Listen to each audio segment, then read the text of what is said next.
Бәне сәлем, мен Павлодар қаласының Марвин дүкенінің қызметкері Темірбай Гүлназ боламын. Бүгінгі менің қолымдағы кітап өте ауыр кітап. Есімі Сары кітап деп аталады. Сары түс қазақтарда үнемі нәубеттің, ашаршылықтың, қиындықтың түсі болып көрінген. Бұл 1931-32 жылдардағы ашаршылықтың, яғни халық ауыз сөзімен сөйлесек, қолдан жасалған ашаршылықтың құрбандарының өз ауыздарынан жазылған естеліктер. Жалпы бұл кітап оқуға ауыр кітап деп те айта аламыз.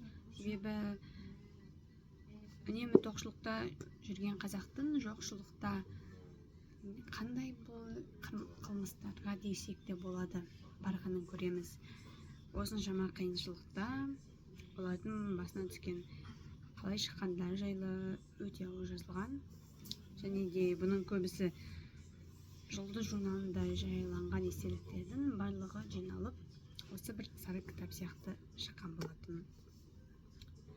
Жалпы бәрімізге белгілі ашаршылықтың қарапайым қара қазаққа тигенін.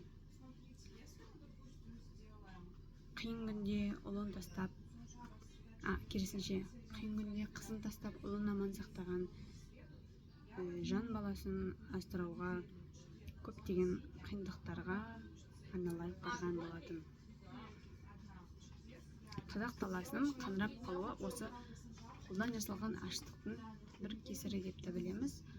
Осы бір нәубет жылдарындағы елдің естеліктерін оқығыларыңыз келсе, осыны оқуға кеңес беремін.